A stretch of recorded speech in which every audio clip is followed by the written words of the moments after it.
After Orion left, Viola and I went back to the couple restaurant in front, not wanting to continue looking for a place to eat. The account of being hurt by the stomach can be settled slowly, but I have to take care of my own stomach. I have drunk too much for the company over the years, and my stomach is in trouble. I can't be hungry, and I have stomachache when I am hungry. Viola originally wanted to find a new place to eat, probably because she also felt that the soundproofing was not good, but I didn't agree.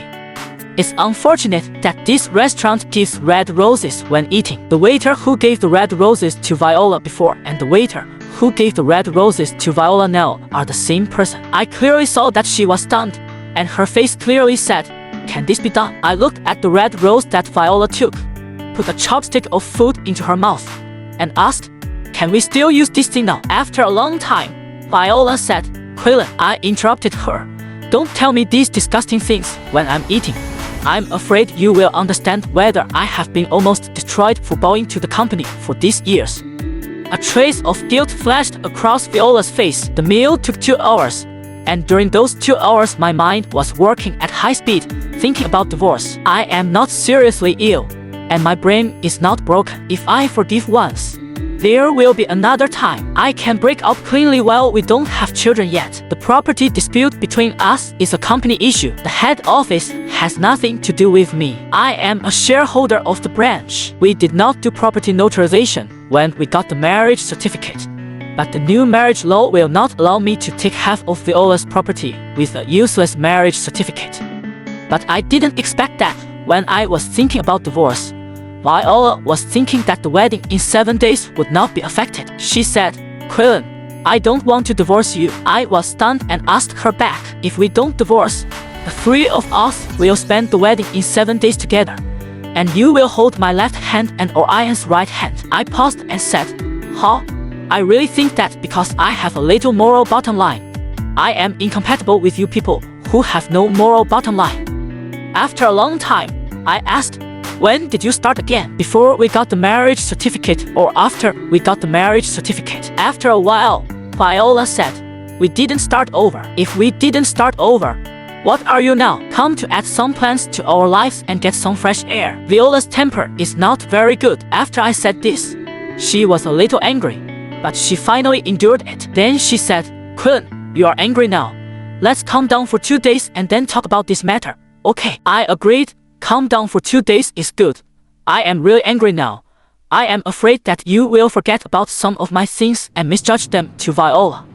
On the way to the hotel, Viola kept trying to argue with me, but probably there was no way to argue. She hesitated several times and finally didn't speak. When I arrived at the hotel, she tried to enter a room with me. I looked at her and said, "Viola, you have known me for 7 years. Right? Do you think I would use things that others have used?" Her temper, which had been suppressed because she was caught cheating, finally broke out at this moment. "Quillen, can you be a little more careful with your words?"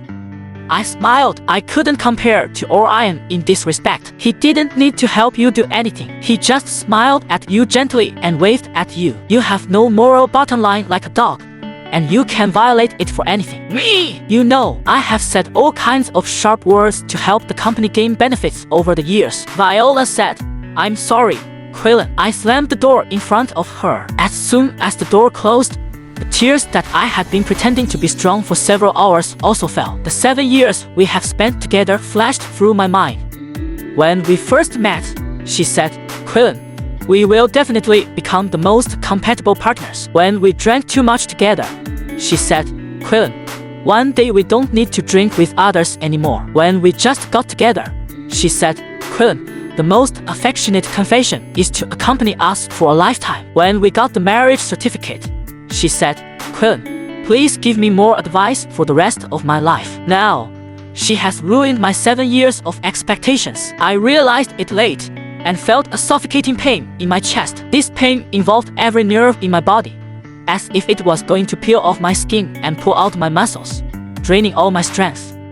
When I was so angry, Orion sent a private message to my Twitter, saying that Viola had never been willing to make our relationship public. Do you know how I tricked her into posting that tweet? When I thought about Viola rolling in bed with Orion after we got the marriage certificate, I suddenly felt acid reflux and nausea in my stomach, and finally vomited and went to the hospital. My stomach disease recurred. It was a trip, and it was bad enough to toss myself into the hospital, but I didn't expect it could be worse. After I entered the hospital, Viola accompanied me throughout the whole process, probably with the mentality of atonement. Although I didn't want her to accompany me, she muted her phone, but her phone kept lighting up, thinking that it was a message sent to her by Orion on another phone. After all, since I came, Viola stopped answering his calls, didn't go to accompany him, and in order to show her loyalty to me, she deleted and blocked all of Orion's contact information. So on my third day in the hospital, I received another message from Orion, who was desperate. He said, "Quillen, I'm not trying to snatch Viola from you. All I want is to fulfill the promise we made to travel together when we were young before your wedding. Why did you show up?" He said, "If I really want to get back together with Viola, do you think you still have a chance?" Seeing that I ignored him, he sent another message half an hour later. "Quillen, I didn't want to snatch Viola from you, but from now on, I will let you watch how I snatch Viola from you step by step." He was not just talking. A few minutes later, Viola's phone lit up again, and Viola happened to look down at the screen, and her face was visibly pale. She had been staying by my side these days and refused to go anywhere, and she stood up in a flash. I looked at her and she sat back down and said, "Quillen has something urgent to deal with. I'll be back soon, okay?" I asked knowingly. I said, "No, you won't go." Viola said sorry and finally left. I left the hospital and returned to S City as quickly as possible. In the past 3 days, I have thought it through thoroughly. If I can't keep someone, I'll let her go. If I can't hold on to the sand, I'll just let her go. I just returned to S City. The partner of the branch, Q, came to me. I have been managing the branch. I thought about it carefully. I'm afraid that Viola can get back together with Orion because I manage the branch and stay in the branch, and I don't often appear next to Viola. But it doesn't matter. The fact that they can get back together now only proves that they both want to get back together. Even if I tie Viola to my belt, they will definitely have a chance to get back together. After talking to me about work, Q said casually, "You are really a workaholic. The wedding is coming soon. Why don't you prepare for it?" The cancellation of the wedding between Viola and I has not yet been announced, but it will be cancelled anyway, and I mentioned it to Ito Chong in advance. "The wedding is cancelled?"